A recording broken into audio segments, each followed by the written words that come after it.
I love this video because it's something that can be super controversial, and that's always so funny to me. No wonder Rian Johnson loves how controversial The Last Jedi is. It's really funny when people think things are controversial. Anyway, let's hop into this. So this video is going to be a fun one. This is me counting down 10 of my unpopular MCU opinions. Some of these are more unpopular than others, and so to really get some true hot takes in there, I did go ahead and include the Netflix stuff and the ABC stuff like Agents of S.H.I.E.L.D. just so we can get a bit more variety instead of just sticking it with all the movies and whatnot. So I think I ranked these in terms of controversialness. I know that that's actually not true.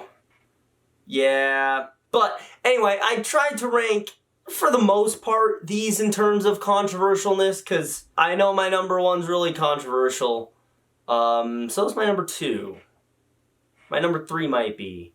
I know my number 4 and 5 and 6 definitely are. But anyway, let's hop into this. I'll start with number 10 and work up to number 1. Starting with number 10, and I love this one because this is really two unpopular opinions rolled into one. It depends on how you look at it. Now, this is something that wrapped up this year. It's a very new MCU entry, and it seems like a lot of people on Twitter turned against it very quickly, despite loving it for most of the time it was on Disney+, and now people just really, really do not like it. But I'm a firm believer that Moon Knight is Marvel's best work since Iron Man. Now, the reason there's two opinions rolled into one is because it's saying Moon Knight is exceptional and Iron Man is the best thing Marvel's ever made. So, booyah! I started you off with two unpopular opinions, but I count them as one. The only bad thing I can think about Moon Knight is that I wish they showed the Jake Lockley fight, but the more I think about it, I don't really care. I think it works with the way they tell that story. I love everything involving the character of Mark Spector, everything involving Stephen Grant, everything involving Khonshu. I love Arthur Harrow as a villain. Oscar Isaac, yeah, it's the best performance Marvel has ever seen. All 6 weeks that Moon Knight was on, I was more invested than invested. I was hooked on this show. I was sad when it ended. I'm still sad they have not yet confirmed season 2. I want more Moon Knight.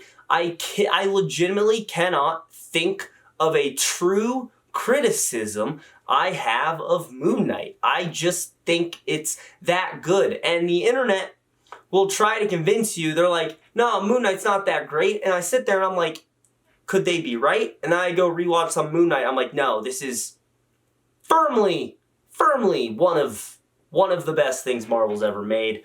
And yeah, Iron Man's the only A+ movie they've ever made. So there you go. If you want me to address that part of the unpopular opinion, I'm not going to get into that now. Maybe I'll do that in another video. We'll see. All right, number 9. This is another thing that's new to the MCU. I feel like this one's not too unpopular because people don't talk about it that much, but it's something I want to talk about because when this movie first came out, there was a character in it that everyone seemed to say they really enjoyed that character and they liked what they did with that character and they're interested to see more of that character. But I'm the complete other way around.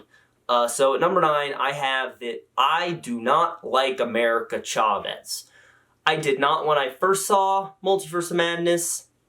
I have rewatched it 3 times since seeing it the first time. And every time, I don't really like America Chavez. It isn't that the character's truly awful, it's just I don't get what's so cool about her. She really doesn't do anything that cool in the movie. I mean, she looks cool and she can punch holes through universes, but tell me what America Chavez's character traits are. Oh, wait. I didn't think so, because she doesn't have any. The only thing her character has is that she's a plot device. Her entire arc is learning that she's a plot device. And Xochitl Gomez does really good in the movie, I gotta give her that, but she spends half the movie trying to run away and get Doctor Strange to help her, and then she spends the other half of the movie running away and trying to get Christine to help her. So there's nothing going on with her character there, and that ends with Doctor Strange just saying, hey, you're a plot device, go be a plot device, and that's supposed to be fulfilling an arc, but she never had an arc. She just showed up, opened a few portals, and then the movie ends. Number 8, Number 8 is one that doesn't seem that unpopular until you actually look into the show that this opinion is coming from. And that's that Agents of S.H.I.E.L.D. Season 2 is bad. I don't like Agents of S.H.I.E.L.D. Season 2 all that much. I know a lot of people say Season 1's the worst. The first few episodes are the worst episodes of S.H.I.E.L.D. The show didn't really get amazing till Season 2. I disrespectfully disagree with that. Season 2 is honestly very hard for me to get through. I don't like any of the storylines. All of the villains are bad except Sky's dad. He's cool, but even he's not a true villain. And then, like, the main S.H.I.E.L.D. team, most of them get absolutely nothing to do. Coulson does nothing. Fitz does nothing. Simmons does nothing. And then you bring in characters like Mac, Bobby, and Hunter, who also do pretty much nothing. And everyone is just there because they need to pad out the runtime. It's a season that honestly should have been, it's like a 13-episode season. It should be the length of the Netflix seasons, but they had to get it to a network television thing. So there are so many episodes, particularly in the back half of the season, where no one is doing jack shit. And it annoys me so much. It's so hard to get through some episodes of that. There's one good episode in the season, and it's episode 10, when Trip dies. That's it. The other 21 episodes range from bad to just okay, which is a bummer considering the other 6 seasons of S.H.I.E.L.D. are pretty damn good. Let's move on. This is one I've actually talked about on the channel quite a bit, so I feel like it's not a piece of info I'm just revealing to you guys out of the blue. But it's one I feel like talking about nonetheless. And that's that the first Thor movie is the best Thor movie by a mile. The first Thor film has this amazing arc for all of its characters. It has one of the best villains in Loki, and I don't give a shit what anyone says. The chemistry between Chris Hemsworth and Natalie Portman, oh, it's there all right. I feel like it's also, the movie has fun. It doesn't take itself super serious. Like, it's not super serious like Dark World tries to be. They have fun with it. There's great jokes in there. It blends the comedy and the drama much better than either of the 2 Thor movies Taika Waititi did, which is what leads me to talk about how Ragnarok's not the best, because Ragnarok sacrifices drama for so many bad and badly timed jokes. The first Thor movie does not do that. And every time I watch it, I find myself liking it more. It's been, for years, been slowly but steadily climbing up on my MCU ranking, and I legitimately wouldn't be surprised if it hits the top 10 soon. It's almost there, though. I just pulled up my ranking. It's getting close. Yeah, it's not perfect. I'm not going to sit here and pretend it's perfect. The human characters, they still aren't that great. Most of the side characters don't really get much to do. It really just boils down to a Loki and Thor drama. I don't like all the non-stop Dutch angles. I hate the bleached eyebrows. There's a couple other things I could complain about, but god damn it, this movie has so much heart and emotion and drama packed in it that it just, like, it hasn't been beat. I don't think it will be beat. It's just that good of a movie. Okay, let's move on to number 6. This is one that a lot of, like, my friends and family agree with me on, but the general consensus is that I am wrong. But I am a firm believer that Guardians of the Galaxy Volume 2 is better than the first Guardians of the Galaxy. Yeah, almost no one agrees with that. Some people say it's much worse. Some people say it's a bit worse. A lot of people say it's on the same level, but very rarely will people ever tell you it's better than the first one. And the internet had me convinced of that for a long time. A while ago, I was going through and everyone's always like, Guardians 2 isn't as good. Guardians 2 isn't as good. And I was like, yeah, maybe you're right. Guardians 2 isn't as good. I turned it on while I was prepping for Love and Thunder, and I was like, no, this movie is absolutely incredible.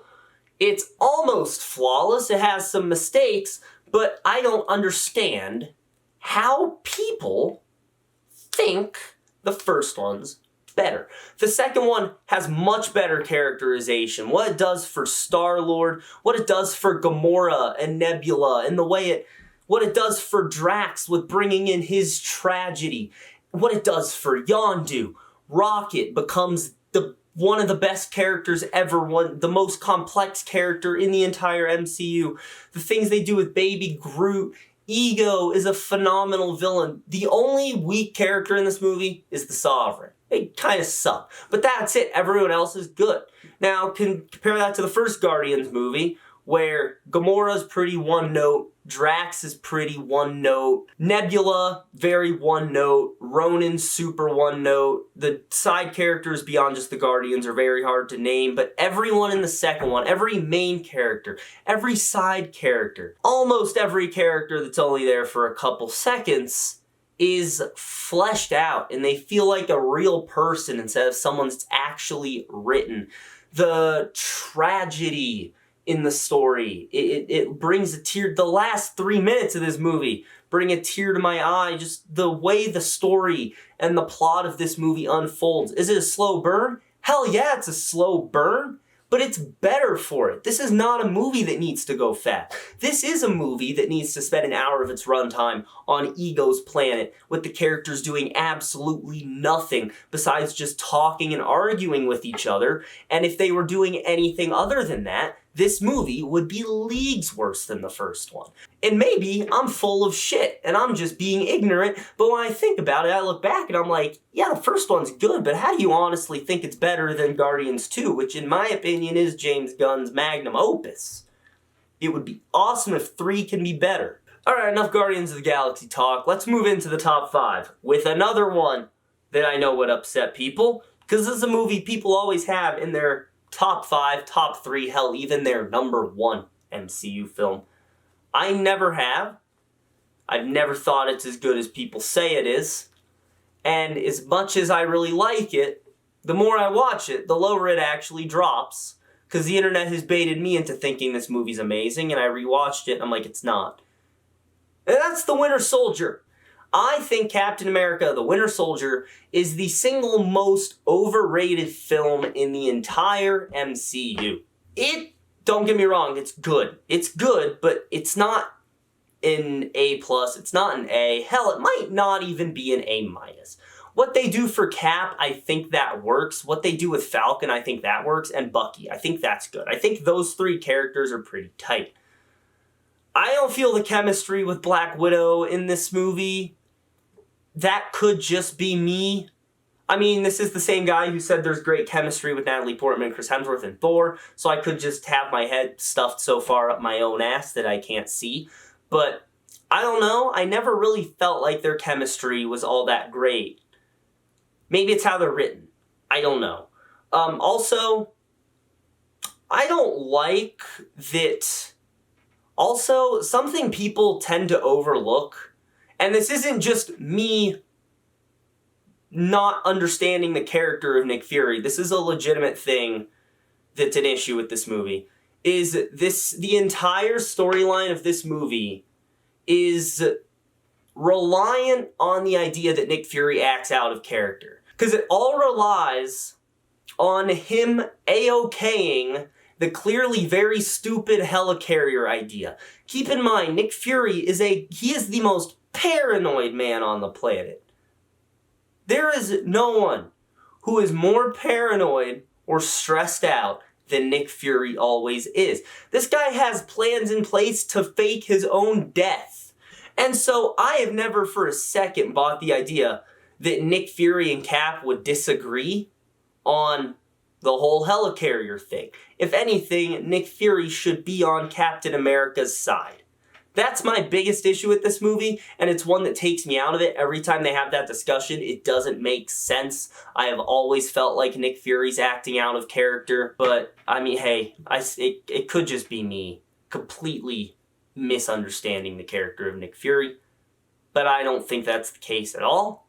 I think he's out of character. If you want to leave a comment about it, I will go into more detail on it in the comments, if you want me to.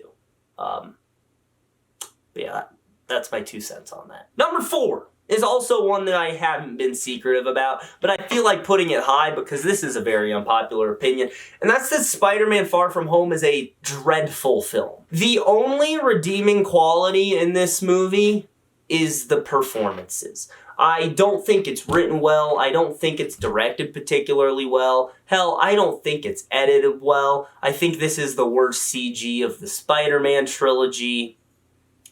Yes, I really mean that.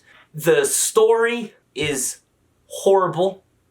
They managed to character assassinate Spider-Man, Aunt May, Happy, Mysterio, Ned, MJ, Flash, Betty Brant, and fucking somehow Tony Stark, even though he's dead. This movie fails on every level of superhero storytelling, Spider-Man storytelling, and movie making. The only reason it's not the worst MCU film, in my opinion, is because somehow Peyton Reed, Taika Waititi, and the people who made Captain Marvel managed to do even worse. I am not going to get too far into my issues with Far From Home because I'm making a very in-depth video on it. I'm just going to save all my thoughts for that video, just get it all out then. But that's my 2 cents on Spider-Man Far From Home. Number 3. The Incredible Hulk smacks. It's a really good film. And I don't understand how people say it's bad. I actually thought for years the internet had gaslighted me into thinking this movie sucked. And then I rewatched it. And the entirety of this film's runtime, I was invested in Bruce Banner, I was invested in Betty Ross, I was invested in General Ross, I was invested in Abomination, I was invested in the entire story they were trying to tell. Yeah, like, it's not one of the best MCU movies at all. It's not anywhere near the top. But everyone says this is the worst movie. They say it's an F tier. They say it shouldn't be canon. And I've never understood that. Also, with a movie that has action this fun, how do you hate on it? Like, try to convince me that this is not the most adrenaline-pumping, dopamine-inducing, exciting shit you've ever seen.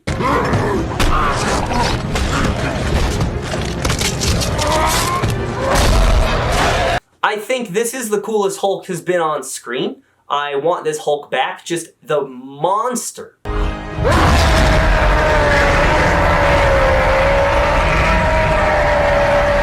And then behind it, seeing this absolutely broken man. It's what Hulk should be. And I think people who don't like this movie, it's not they don't like this movie, I think it's just that they don't like Hulk. Because this is the most perfect Hulk you could ever ask for, and people don't like it. This and my Spider-Man take are my Joker origin story. Let's move on to number 2, though. And you're going to have to dig further into your brain for number 2, because you probably forgot about this. A lot of people forgot about this. Everyone was excited for this, and then everyone watched it, didn't really like it, and forgot about it. But not me. And this is a series I have always liked. I'm a firm believer that The Defenders is really good. Now, this is the one on here where if you don't like it, I can understand. I can understand where you're coming from. But it's going to be very hard to change my mind on The Defenders.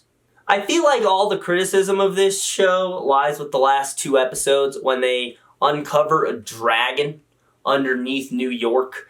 And they're like, Danny, don't use the Iron Fist. And he does.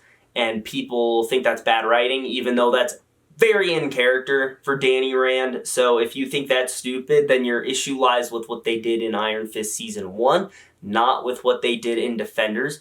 This movie perfectly captures every character ties them together with how they were in their show very nicely. It brings all of the Defenders together in a natural way. It gives them amazing arcs with great starts and finishes. It doesn't do a disservice to any of its characters. Daredevil is amazing in this, as always. His entire story is just as good as his series, I would argue. Iron Fist being the driving factor of this, it works. Like, everything about the series very much entertains me. I think it's super well written. No, it's not perfect. It's far from it. I could pick holes in it, but it's one of the few things where I just don't want to. I just like it as it is. I want more Defenders. I'm hoping that Daredevil Born Again, through at least a couple of its episodes, brings at least most of the Defenders back together. Yeah, I've always liked this series. I'm never going to let anyone convince me it's bad, and I'm going to be rewatching it soon, and I can't wait, because it's so fun. It's just good. But number one.